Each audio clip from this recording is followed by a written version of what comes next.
Now, the rest of the story. Who wanted an update on the sheep?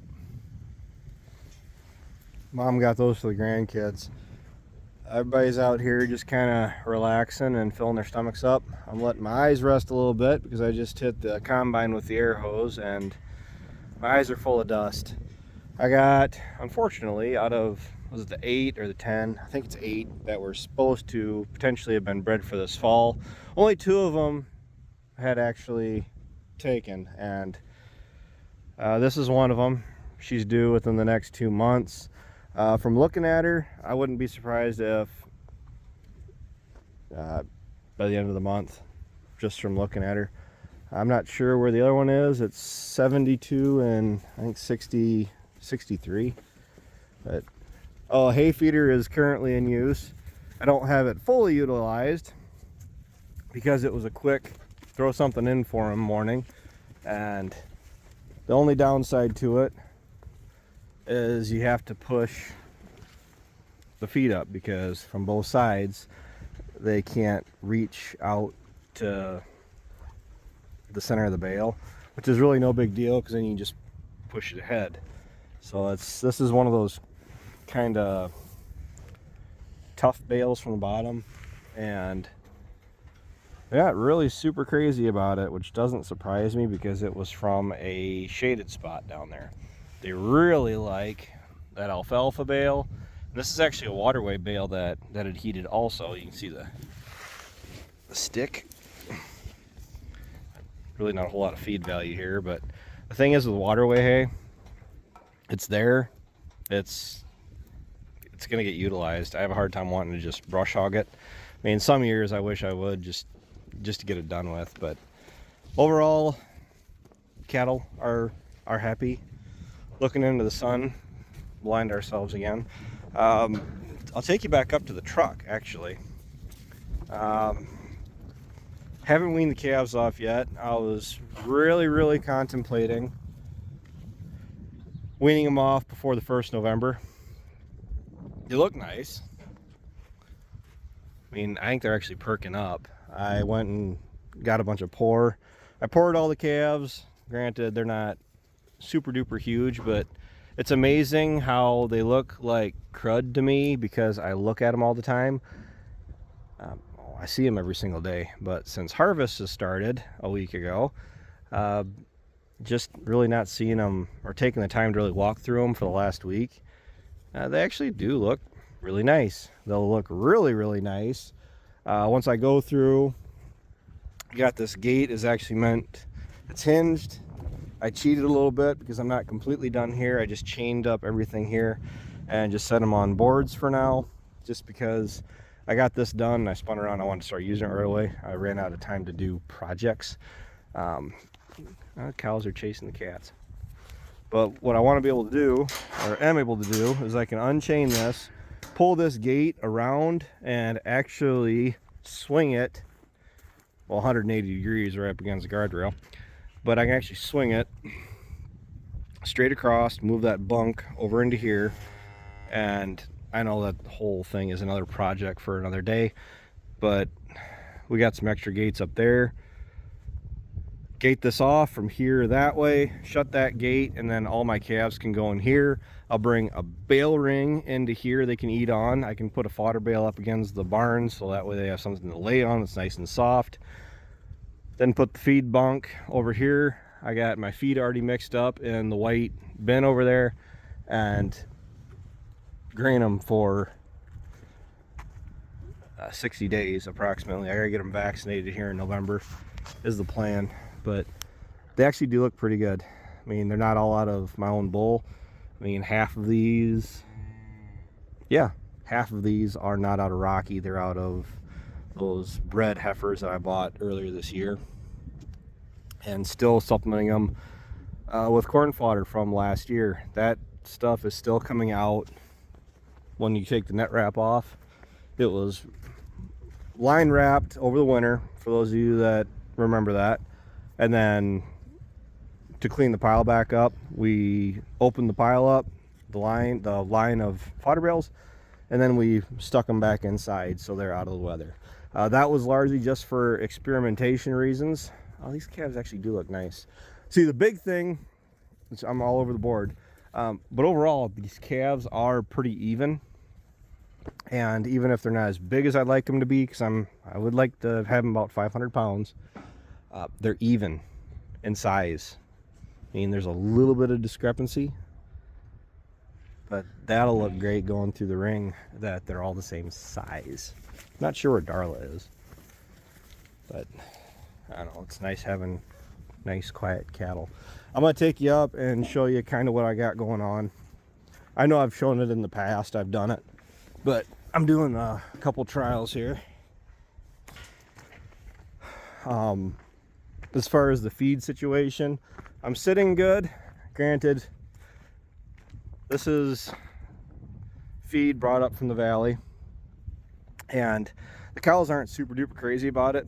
They'll nose through it, but they don't like exclusively want it.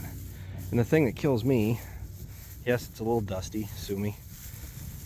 These are the, I didn't bring any of the good bales up yet, because the 16 bales that I did bring up when we were done baling down there were all of the bales that I knew I couldn't leave until January. But there's still actually a fair little bit of green to it yet, if you can see that. But once again, they're being selective, and what I'm doing, that goes to show how well wrapped these things are, because I actually went and bought 5 bags, or 5-gallon pails of liquid molasses, and I was told put it on, let it sit for an hour, and then set the bale back up, because it'll seep right through the ground, right down through to the ground. I put this on 2 hours, an hour and a half ago now, and it's really looking like this might have to wait till tomorrow morning and see how it settles. I was going to put 2 jugs on it, 10 gallons worth, and I'm kind of thinking that 1 gallon will do it, because this stuff was made with a coon baler, and that was with the knives in, and it's made some really nice tight bales. And what I'm hoping is that it'll soak through this dry material, and then it'll give the cows something to chase after. And we'll see how this bale turns out, if I'm happy with it or if I'm not. If it's not soaked completely through, that's what these guys are for. We'll come over here and I'll dump 10 gallons, 2 buckets onto this guy. See how much of that soaks through, if it'll soak through. Maybe they're too tight, and that could be a thing, and go from there. Because I contacted a local feed store, not the local feed store, but a local feed store, and they have a 500-gallon trailer with a pump and a nozzle on it. Well, they'll actually come to the farm, and if I set 20, 30, 40, 50 bales up in line, like side by side, they'll actually come up and apply this in bulk to however many bales I want them to do, which I think will be awesome. A little expensive, but not nearly as bad as I thought it would be. I mean, if I have them treat 50 bales, that'll actually take me for quite a while. What I'm actually considering doing, if you guys can see me, is once we get done combining, as long as it doesn't get rained on, because I'd like to do it with dry bedding, dry corn fodder, like we did last year, is once we go through combine, particularly at Rockville, preferably at Rockville, go through, hit the stalks with the rotary cutter, bale them up with that coon baler. We're going to have that here for a few bales so I can do a trial. Run it with the knives and without, but I'm hoping that with the bales with the knives in, it'll, once again, much like this stuff, it'll make it easier for the cattle to process, to chew on. But then I'd like to set up 50 bales of these corn fodder bales on end, and then have that local feed store come in and treat 50 bales, heavy or heavily enough, with this same brown liquid. then spin around after they apply them. That once again, they say to let them sit for like maybe an hour or so, and then spin around and wrap them, inline wrap them, and maybe try to make some form of corn silage. Maybe not tried and true corn silage, but just something else to help stretch my feed for this winter, because as far as the hay that I made off the valley, trying to give the cows a little bit more variety than just this stuff, especially if they're already kind of turned their nose to it, where they'll eat it. I mean, they're eating about half the bales willingly, and then give them something else to kind of nose through, so it isn't too hard of a winter. Preferably not a hard winter at all. So that's all I really got for tonight, guys. We're not done with beans. We haven't started corn, and what I want to do, I've been doing, I took the air hose to that, cleaned the air filters out, blew the frame and all the shields and everything off on the combine. I'm gonna go through and grease it, put all the shields back on, and we're supposed to get like 3 days of rain, but that'll be ready to go probably for corn. For the last of the beans, it's gonna probably take a frost to get that ready to go, and this guy could almost use a bath too. But thanks for watching, thanks for tuning in. Subscribe, like, comment. Stay tuned for more. Talk to you later. Well, let's see how fast I can do this. I'd like to put this just at the end of the video. This is from one of our fields.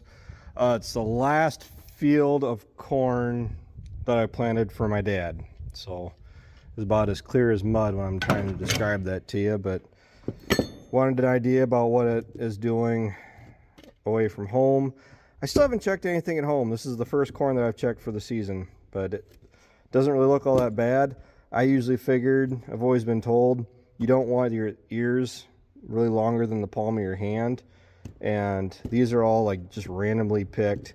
I didn't pull any ears that are hanging down. I wanted ears that were still standing up, because I'd rather have the wetter ears in the field versus cherry picking the driest and then finding out that you go to harvest it and it's, you know, 5 points wetter than what it looked like. But I got everything I need here. A mess on the bench, but I'll get that taken care of. Let's see what the moisture is. These guys are actually, the kernels are actually pretty good sized. I mean, I haven't harvested any corn yet, but better than expected, or didn't know where the yields came from. I'm actually hoping that that's what we're saying. So gonna empty the cell, test it, empty.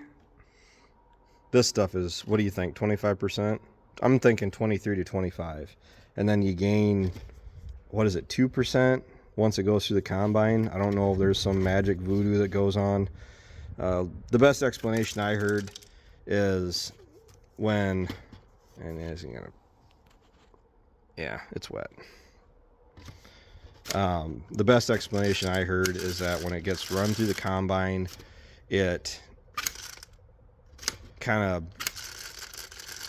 dings up the kernels enough to where they shed moisture that they have internally. I don't know if that's true or not. It's just what I've been told. I mean, if you told me that with a straight face, I'd believe it, which is what happened. It's the only thing I don't like about this moisture tester, or these in general, where you got to level it off. It just makes a mess. I don't really want to encourage mice or birds in here. Gotta get a empty bucket though, so I can start a collection. It's close. 24.6. That is not unreasonable, especially on our time frame for when we're planning on harvesting it. It'll be all of 2 weeks, if not closer to 4, maybe 3, and it'll be down under 20%. So that's a good start.